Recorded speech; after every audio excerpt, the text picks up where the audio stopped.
ಮಹಾರಾಷ್ಟ್ರದ ವಿಷಯಕ್ಕೆ ಬಂದಾಗ ಏಕನಾಥ್ ಶಿಂದೆಯನ್ನು ಸ್ವೀಕೃತಿ ಮಾಡಲು ಫಡ್ನವೀಸ್ ರೆಡಿಯಾಗಿದ್ದರು. ದೇವೇಂದ್ರ ಫಡ್ನವೀಸ್ ತಾನು CM ಬೇಡ, ನಾನು DCM ಆದ್ರೂ ಕೆಲಸ ಮಾಡ್ತೀನಿ ಅವರ ಅಂಡರಲ್ಲಿ ಎನ್ನುವ ಮನಸ್ಥಿತಿಗೆ ಹೈಕಮಾಂಡ್ ಹೇಳಿತ್ತು, ಅಥವಾ ಪಕ್ಷನಿಷ್ಠೇನೋ ಅದನ್ನು ಅಲ್ಲಿ ಮಾಡಿದರು.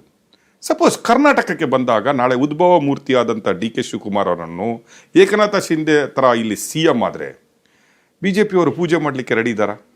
ನೀವೆಲ್ಲ DK ಶಿವಕುಮಾರ್ ಅವರು ಸ್ಟ್ರಾಟಜಿ ಏನಿದೆ ಅಂತ ನಮ್ಗೆ ಗೊತ್ತಿಲ್ಲ, ಅವ್ರು ಏನು ಮಾಡ್ತಾರೆ ಅನ್ನೋದು ಗೊತ್ತಿಲ್ಲ. ಮತ್ತು ಅವ್ರು ಏಕನಾಥ್ ಶಿಂದೆ ಆಗೋಕ್ಕೆ ಎಲ್ಲ ಏನು ಬಣ್ಣ ಹಚ್ಕೊಂಡಿದ್ದಾರೆ, ಕಾಸ್ಟ್ಯೂಮ್ಸ್ ಎಲ್ಲ ಹಾಕೊಂಬಿಟ್ಟಿದ್ದಾರೆ ಮೈ ಮೇಲೆ, ಏನೇನು ಏಕನಾಥ್ ಶಿಂದೆ ಕಾಸ್ಟ್ಯೂಮ್ಸು ಬಣ್ಣ ಎಲ್ಲ ಹಚ್ಕೊಂಡು ರೆಡಿ ಇದ್ದಾರೆ. ಅವ್ರ ನಡೆನುಡಿಗಳು, ಅವರ ಕಳೆದ 2-3 ತಿಂಗಳಿಂದ ಅವ್ರು ಏನು ಆಕ್ಟಿವಿಟೀಸ್ ಮಾಡ್ತಾ ಇದ್ದಾರೆ ಅದೆಲ್ಲ ಅದಕ್ಕೆ ಪೂರಕವಾಗಿದೆ. ನಾವೇನು ಹೊಸ್ದಾಗಿ ಹೇಳ್ತಾ ಇಲ್ಲ. ನಾವೇನು ಏಕನಾಥ್ ಶಿಂದೆ ಅಂದ ತಕ್ಷಣನೇ ಒಪ್ಕೊಳ್ಳಿಕ್ಕೆ ನೀವು ರೆಡಿ ಇದ್ದೀರಾ? ನೋಡೋಣ, ಅದು ಪಾರ್ಟಿ, ನಾವು ನಮ್ಮದು ನ್ಯಾಷನಲ್ ಪಾರ್ಟಿ, ಅವ್ರು ತೀರ್ಮಾನ ಮಾಡಬೇಕು. ನಾವು ತೀರ್ಮಾನ ಮಾಡೋ ಸ್ಟೇಜಲ್ಲೂ ಇಲ್ಲ, ನಾವ್ಯಾರು ಅವ್ರನ್ನ ಸಂಪರ್ಕನೂ ಕೂಡ ಮಾಡಿಲ್ಲ. ಎಸ್, ಪ್ರಸಕ್ತ ರಾಜಕೀಯಕ್ಕೆ ಬರೋ ಈಗ ವಿರೋಧ ಪಕ್ಷದ ನಾಯಕರಾಗಿ ತುಂಬ ಹೋರಾಟಗಳನ್ನು ಮಾಡಿದ್ದೀರಿ, ಹಲವು ಹೋರಾಟಗಳನ್ನು ಕೈಗೆತ್ತಿಕೊಂಡಿದ್ದೀರಿ, ಧರಣಿಗಳನ್ನು ಮಾಡಿದ್ರಿ, ಸತ್ಯಾಗ್ರಹ ಮಾಡಿದ್ರಿ, ಲೇಟ್ ನೈಟ್ ವಿಧಾನಸೌಧದಲ್ಲೂ ಮಲಗಿದ್ರಿ, ಎಲ್ಲ ಆಯಿತು. ಬೆಳಗಾಂ ಅಧಿವೇಶನ ಅಷ್ಟರ ಮಟ್ಟಿಗೆ ವಿರೋಧ ಪಕ್ಷವಾಗಿ ಸಕ್ಸಸ್ಫುಲ್ ಆಗಿಲ್ಲ ಅನ್ನೋದಿತ್ತು. ಈ ಸಲದ ಅಧಿವೇಶನ ಲಾಂಗ್ ಟರ್ಮ್, ಈಗ 3ನೇ ತಾರೀಕಿಗೆ ಶುರು ಆಗಿದ್ದರೆ 3 ವಾರದ ಅಧಿವೇಶನ ಇದೆ. ಮೂಢ ಹಗರಣ ಇತ್ತು, ಅದರ ಮೇಲೆ ಈಗಲೇ ನೀವೇ ಹೇಳಿದ್ರಿ ಗ್ಯಾರಂಟಿಗಳು ಆಗ್ತಾ ಇಲ್ಲ ಅಂತ ಹೇಳಿದ್ರಿ. 3-4 ಇಶ್ಯೂಸ್ಗಳನ್ನು ನೀವು ತೆಗ್ದಿರಿ. ವಿರೋಧ ಪಕ್ಷದ ನಾಯಕನಾಗಿ you are leading a team. ಈಗ ಏನನ್ಸುತ್ತೆ ನಿಮಗೆ, ಈ ಸಲದ ಅಧಿವೇಶನದಲ್ಲಿ ನೀವು ಕೈಗೆತ್ಕೊಬೇಕಾದ ಇಶ್ಯೂಸ್ಗಳು ಯಾವುದಿದೆ, ಯಾವ ರೀತಿಯ ಹೋರಾಟ ಇರುತ್ತೆ ನಿಮ್ಗೆ ಈ ಸಲ?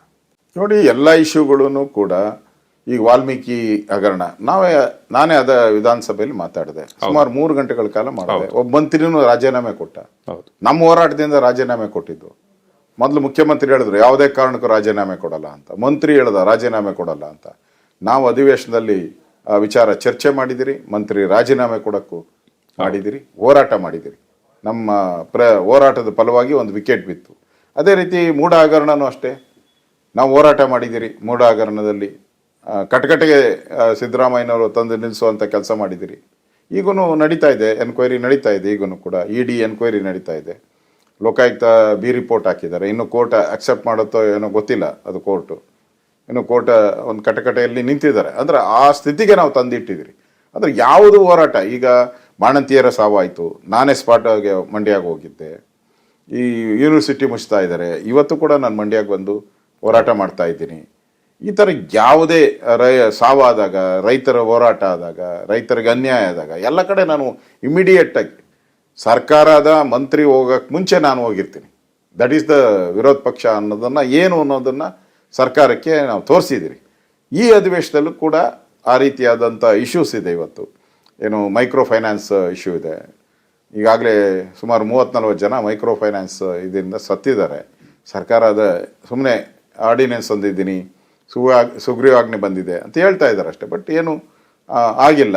ಈಗ ಯೂನಿವರ್ಸಿಟಿಗಳನ್ನು ಮುಚ್ಚುವಂಥದ್ದು ಇರ್ಬೋದು, ಕರ್ನಾಟಕದಲ್ಲಿ ಕಾನೂನು ಸುವ್ಯವಸ್ಥೆ ಹಾಳಾಗಿರೋವಂಥದ್ದು ಮೈಸೂರಲ್ಲಿ ನಾವು ನೋಡ್ತಾ ಇದ್ದೀರಿ. ಪೊಲೀಸ್ ಸ್ಟೇಷನ್ಗೆ ಮುತ್ತಿಗೆ ಹಾಕಿ ಪೊಲೀಸವ್ರನ್ನೆಲ್ಲ ಹೊಡಿತಾರೆ ಅಂತ ಹೇಳಿದ್ರೆ ಈ ಸರ್ಕಾರದ ಬದುಕಿದೆಯೋ ಸತ್ತಿದೆಯೋ ಅಂತ ಜನ ಕೇಳ್ತಾ ಇದ್ದಾರೆ.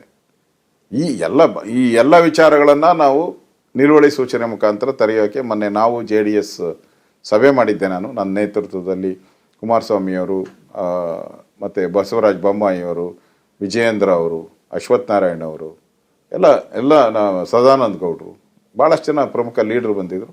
ಈ ಸರಿ ನಾವು ಈ ಕಳೆದ ಬಾರಿ ಅಧಿವೇಶನದಲ್ಲಿ ಯಾವ ರೀತಿ ಹೋರಾಟ ಮಾಡಿದ್ರು ಅದಕ್ಕಿಂತ ಹೆಚ್ಚು ರೀತಿಯಾದಂಥ ಹೋರಾಟ ಮಾಡೋ ಮುಖಾಂತರ ಈ ಸರ್ಕಾರವನ್ನು ಇಕ್ಕಟ್ಟಿಗೆ ಸಿಕ್ಕಿಸುವಂಥ ಕೆಲಸವನ್ನು ಮಾಡೇ ಮಾಡ್ತೀವಿ.